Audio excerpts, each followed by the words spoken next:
Assalamualaikum. Class 9th, subject biology, topic nervous tissue. बच्चों पत्मिस videos में पढ़ा वैसे muscular tissue. अच्छे पढ़ना tissues हैं animal tissues और पढ़ा वैसे epithelial tissue. Epithelial tissue छा वैसे इमिस काम छा आसान protection. पल छा वैसे muscular tissue. Muscular tissue काम छा आसान movement by contraction and relaxation. Then छा body करा movement. What's tissue आइसे ताच वना nervous tissue. Nervous tissue is a specialized tissue which is receiving and transmitting stimuli. Receiving and transmitting stimuli. यानी कि receive करें बेट transmit करें पकना क्या stimuli. ठीक है गो अश वुचान animal मंज छ आसान sense organs. Animal मंज छ आसान sense organs. Special adaptation वुचान इसमन मंज कि छ environmental changes महसूस करान by specialized cells. These cells are called nerve cells or neurons. Omo salhit asan receive the stimulus.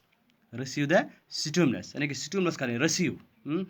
पात क्या करें सु करें forward ब्रोखुन करें मैं तेल वना वस यमिच काम छ आसान nervous tissue to receive the stimulus and transmission of the stimuli.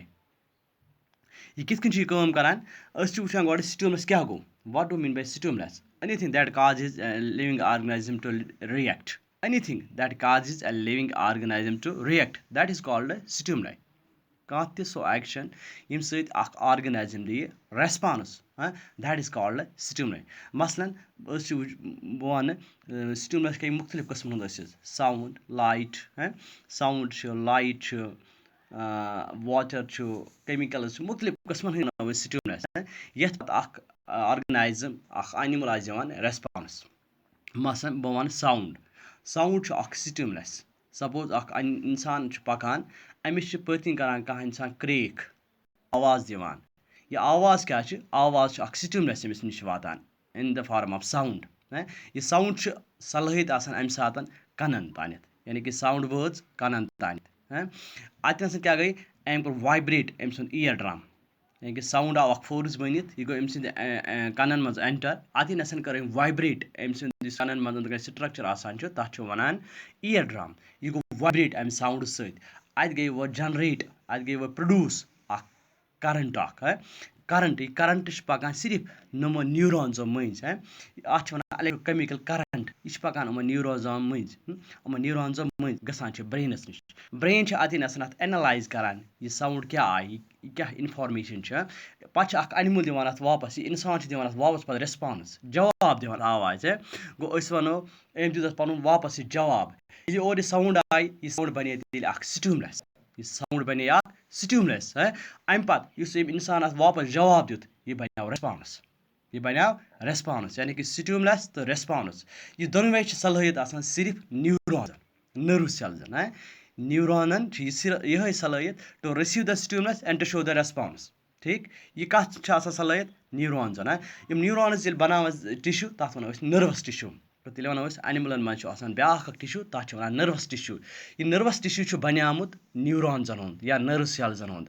Yemen nerve सेल्सन सलहियत आसान रिसीव करने स्टिमुलस या मसा कस त्रावन लाइट त्रो कस लाइट यह क्या कर नेचुरली यह कर पन बंद गो लाइट बने स्टिमुलस अम पे कोर वापस बंद में यह बनो रेस्पॉन्स अम सुन गो लाइट बने स्टिमुलस अम बंद कर यह बनो रेस्पॉन्स. या कंस करो टच अम सिकनस करो टच यह महसूस कर मे गो टच यह पे पन रेस्पॉन्स दिवान या गसान फ्लावरस नजदीक अस स्मेल गो स्मेल तो बनो स्टिमुलस पत आव कोर एनालाइज नेचुरली सह बनो तन रेस्पॉन्स या अथे कन कह चीज त्रावान जे पे नेचुरली जे मज न्यूरॉन्स आसान अम कह चीज खान टेस्ट गो यह तेल सलहियत न्यूरॉन्स गो न्यूरॉन्स तेल स्टिमुलस कर रिसीव यह स्टिमुलस हे मुख्तलिफ फॉर्म मज वुचान सेंस आर्गन्स आसान सेंस आर्गन्स 5 आसान एनिमलन मज skin ears eyes nose tongue अमन मज तेल डिफरेंट टाइप्स ऑफ न्यूरॉन्स आसान यमन स्पेशल सलहियत आसान to receive different types of stimuli. यमन सिर्फ रिसीव करने सलाहियत आसान क्या stimulus यम stimulus कर रिसीव पम कर forward towards the CNS brainus and spinal cord तो ब्रेनस यह one CNS central nervous system यानी कि स्टिमुलस और मिलान यह करान रिसेप्टर हम बने गो सेंस ऑर्गन मज न्यूरॉन्स आसान हम बने तेल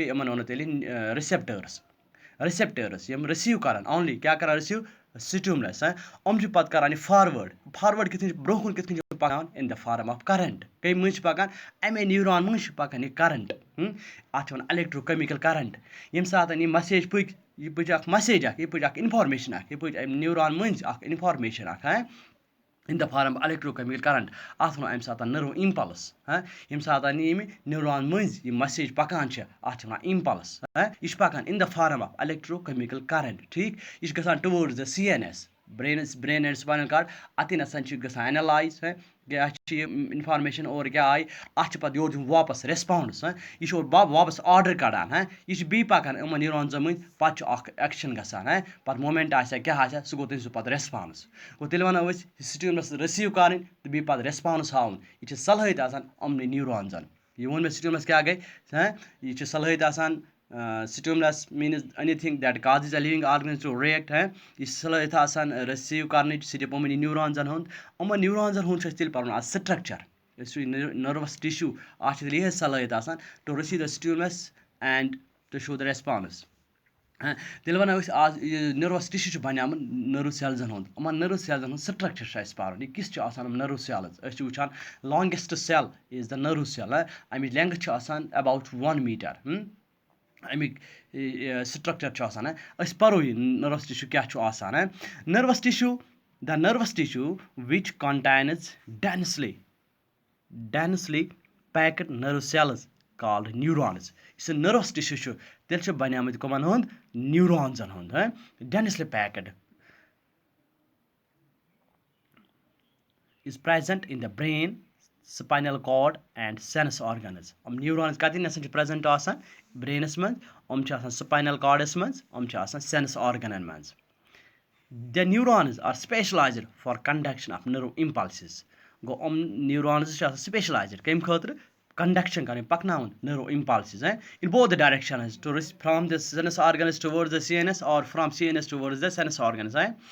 They receive stimuli from within or outside the body. They receive stimuli from within or outside the body.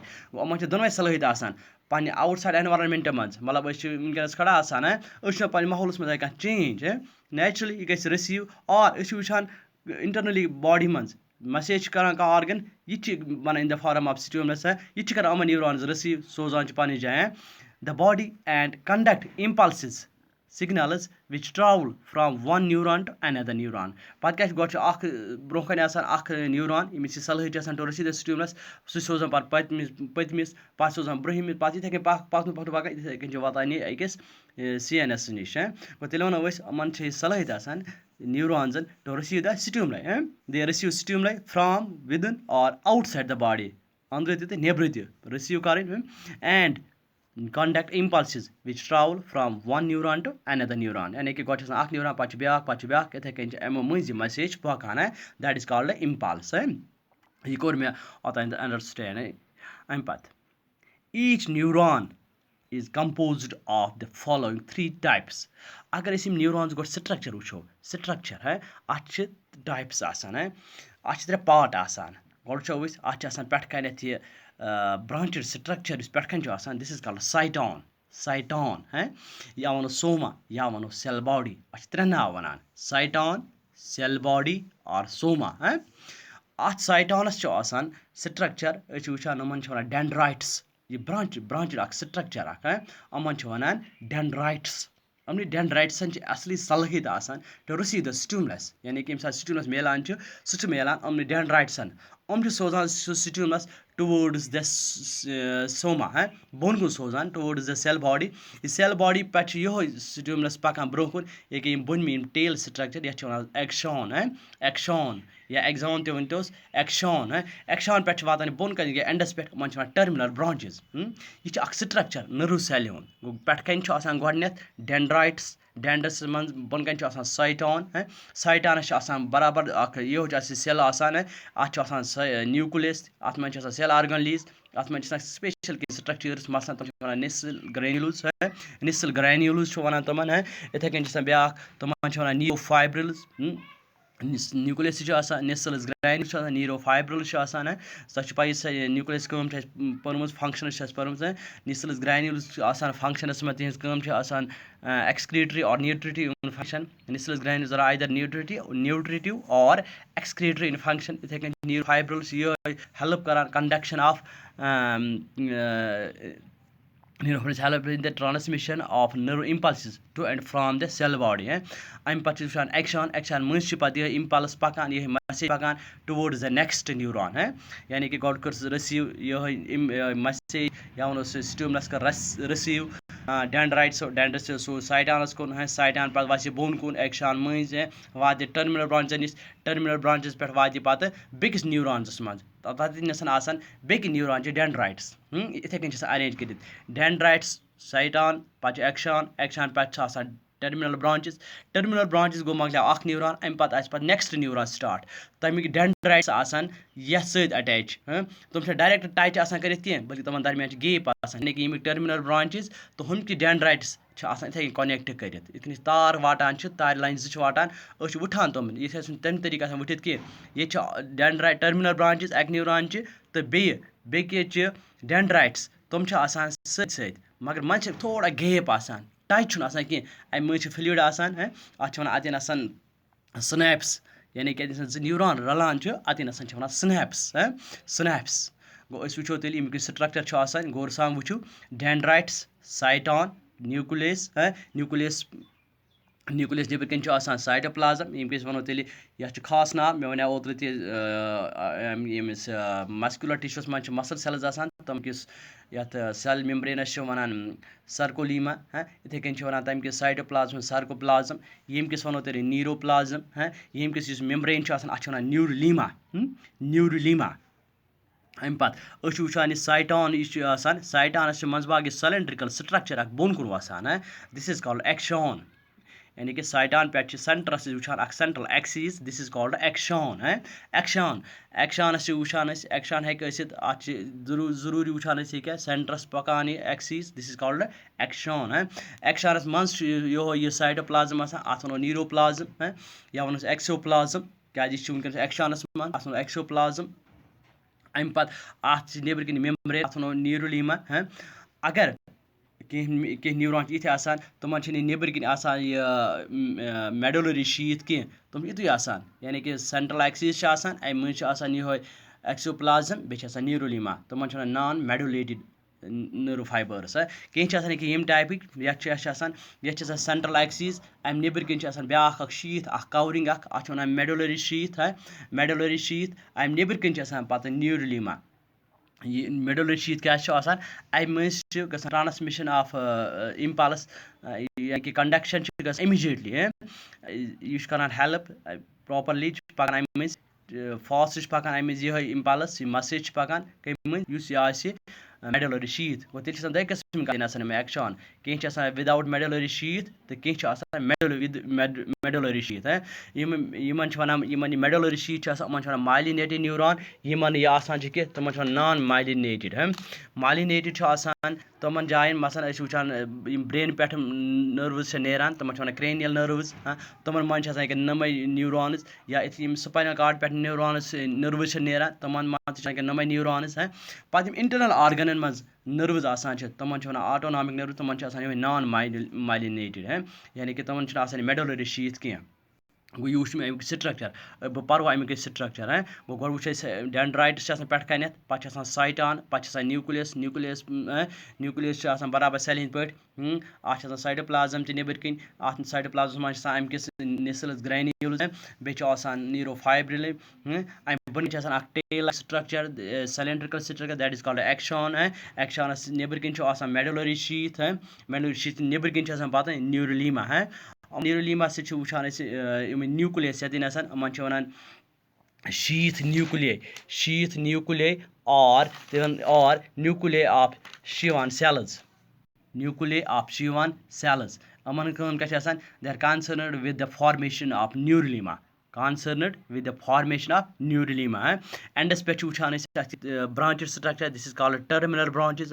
Terminal branches. Terminal branches में endus asan thoda swollen mood pahanat synaptic knobs जो structure आमिक कोर्सा वो structure अम पे पार structure अगर ये दिन हा बह myelinated centers वो तुई central axis axis cylinder अत नेबर कन myelin sheath myelin sheath neighbour कन वुचान nucleus मे वोन अत nuclei of Schwann cells or sheath nuclei अत दरमियानस मज gap यत gap वनान node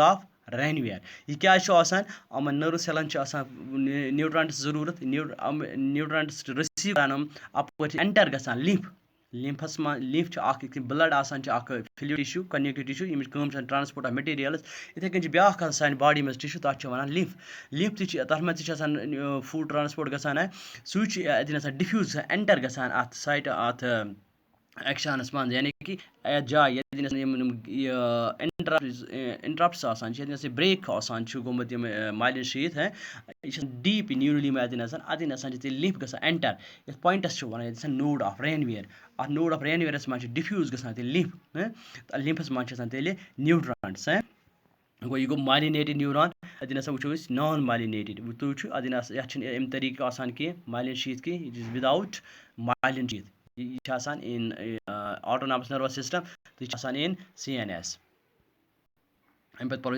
structure. Each neuron is composed of the following three parts. प्रत्येक neuron त्रे parts each neuron is composed of the following three parts. क्या क्या cyton or cell body. Cyton or cell body. The cell body contains the major concentration of the cytoplasm. ये cyton major concentration of the cytoplasm and the central nucleus of the neuron. The cell body also contains nucleus granules, which are group of ribosomes and rough endoplasmic reticulum. यानी कि अमो दई बनामित यकवट अमन nucleus granules they are either excretory or nutritory in function. अम पे dendrons or dendrites तो वुचान dendrons गोडनेथ tips गोड branch गोडनेथ cyton सत अत dendrons अत गो primary पे अत ब्रांच द्रामुत अत सेकेंडरी ब्रांच पे ब्रांचस नीर ब्या ब्रांच तम गई टर्शरी ब्रांचस तेल वो dendrons दोम these are short much branched and tapering projections arising from the cell body. यानी कि प्रोजेक्शन नेरान सेल बॉडी पे तमन one dendrons. The dendrons are further branched into dendrites. dendrons नेरान पे branches बनावान dendrites यानी कि at the end वुचान dendrites. They provide a large surface area for synaptic connections with other neurons. यानी कि बनावान वारिया connections जिस next neuron आसे तमन सहित. They conduct nerve impulses towards the cell body. They conduct the nerve impulses towards the cell body. यानी कि stimulus मिलान सह मिलान dendrites तम फॉरवर्ड करान अत डायरेक्शन आसान towards the cell body nucleus side तथ वन cell body. Last पे axon or nerve fiber. The axon is a long cylindrical process of uniform diameter. तो cylindrical axis of uniform diameter that arises from the axon hillock of the cyton. It shows fine branching at the terminal end. At the end branching. Each branch ends in a swollen structure called synaptic knob or button. The axons carry impulses away from the cell body. To dendrites message receive cyton sozan axon can biggest neuron away from this neuron from the cell body to other neurons. The synaptic knobs of terminal branches of neuron are connected with dendrite branches of an adjacent neuron. Each such junction is in fact has minute each side junction in fact has minute gap called synapse bos ata manan misal z neuron join छ आसान करित एक छ आसान dendrites तो bake छ आसान terminal branches अमन दरमियानस में minute gap अख लकट gap डायरेक्ट छ आसान कि तारन दोन छ वठान ज तिकन छ gap तिकन छ वथित ज कि बल्कि हम छ dendrites तो येम के terminal branches अमन दरमियानस में minute gap small gap आसान ता छ synapse. It is meant for the transmission of nerve impulse from one neuron to the another. अमिच कम क्या आसान अमे मंज पत मसेज पकान अमे गेप मंज पत ब्याक नेक्स्ट न्यूरॉन रिसीव करान यानी कि अमे मंज मसेज पकान यो तेल अजुक topic structure of neuron nervous tissue पर स्पेशलाइज्ड सेल आसान तो यमिच कम छ आसान रिसीव करनच बे ट्रांसमिट करनच स्टिमुलस बच्चों अम पे पढ़ो नेक्स्ट टॉपिक कनेक्टिव टिश्यू आज गो तुम इंशाल्लाह गोर सान ध्यान था नोट कर सत